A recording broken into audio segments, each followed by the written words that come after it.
us further forward. Now, on the subject of anti-Semitism and issues within the Labour Party, it was James Cleverly, the Tory MP, who raised the issue of Chris Williamson, the Labour MP, and the remarks that he made, and we showed earlier in the programme. There has been an apology from the Labour MP, Chris Williamson. I will read you some passages from it. I deeply regret and apologise for my recent choice of words when speaking about how the Labour Party has responded to the ongoing fight against anti-Semitism inside of our party. I was trying to stress how much the party has done to tackle anti-Semitism.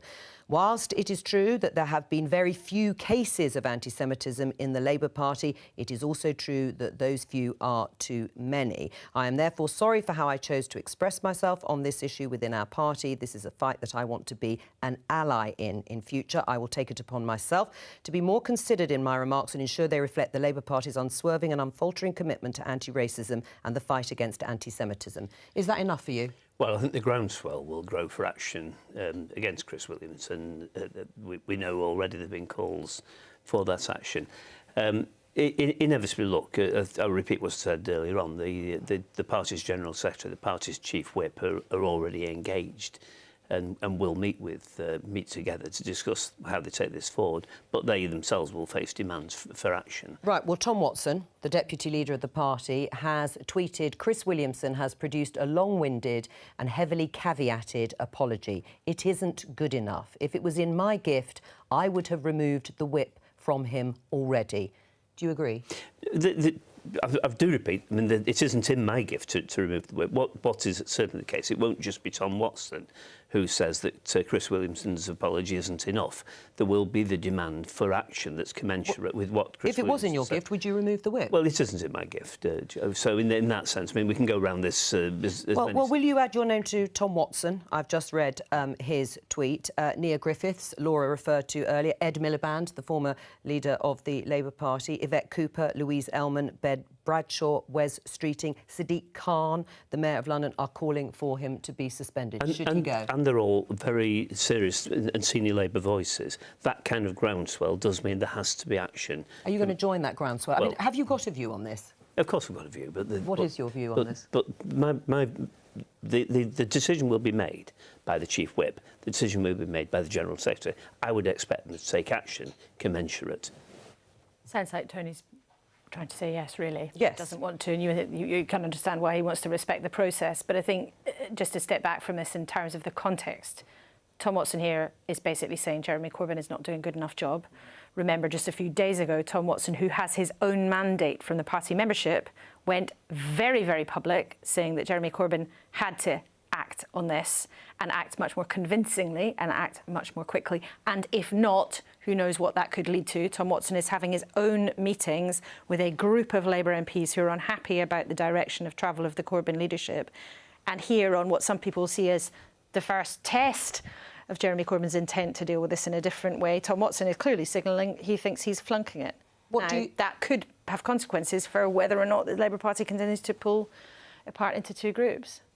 Well, Labour can't fall into two groups. That would be disastrous for everybody, not simply for Tom Watson and Jeremy Corbyn, but for what Labour represents. I'll repeat something I said earlier on. I mean, look, for Labour, the challenge around anti-Semitism isn't the one that Chris Williamson described. This isn't a non-event. It's a huge and existential issue for Labour, because we know that there are those people in the Labour Party whose views are incompatible with Labour's values.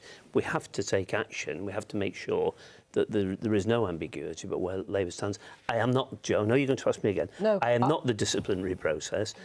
I do expect disciplinary action commensurate with... I'm not going to ask you. I'm going to ask about something different, because there is something going out on Twitter, hashtag I stand with Chris Williamson, and many of the people retweeting that, trending at the moment, are people who also on their profile have Jeremy Corbyn for Prime Minister. In other words, they are saying these things in Jeremy Corbyn's name. What does that do to the gulf between Tom Watson and Jeremy Corbyn? Well, I'm not sure people can invoke Jeremy Corbyn's name in saying things that are unacceptable to the core values of Labour. Jeremy Corbyn, Tom Watson are both part of Labour's leadership.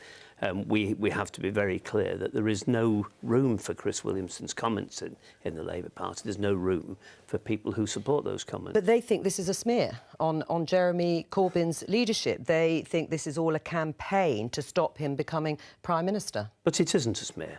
I mean, look, the reality is this, is that anti-Semitism has existed, does exist in the Labour Party. Luciana Berger was driven out by this. Labour cannot treat this as being a non-event. We have to say this is fundamental to the type of party we are, but actually the type of society we are. And if we don't get this right, if we're not seen to act. But that's why Charlie Faulkner is now engaged. But the thing is, Tony, many of our viewers will have heard senior Labour figures sit in the chair in this same studio and say the same thing for more than 2 years now. And there was the Chakrabarti process and various other protests, and every time people have sat there and said we must take it seriously. And then today there is an example where it appears that it is not being taken seriously. Do you think our viewers can have any faith in Jeremy Corbyn's desire to deal with it? It has to be taken seriously. I mean, I would repeat what you're saying are the words that have been said over time. It has to be taken seriously. Charlie Faulkner being brought into to Labour to act as our surveillance commissioner, or whatever title he's got, something like this, has got to oversee a process that now begins to guarantee that Labour is not simply clearing its house of those who offend, but is seen to be doing that, because those two things together are a necessary part of where we go to. Are you happy that Tom Watson is going to sort of create a new grouping of social democratic Labour MPs within the party to talk to give them a platform for their voice? I mean, in that sense, this is a very different issue. But Labour's always been a very broad church. You know, we've always had different traditions. When I first came into Parliament, we had the campaign group, the Tribune group, the manifesto group. I'm getting old and my memory fades. The number of different groupings within Labour, both within the parliamentary party and outside, have always represented different trends, and that's fine. Labour has to be a broad church, but we have to be a broad church. And let me come back to the anti-Semitism thing. We have to be a broad church with very clear values. That within that broad church, there cannot be room for those who want to deny that we have a problem. There cannot be room for those who are part of the problem. All right, let's talk about something else. Earlier in the programme, Laura, we mentioned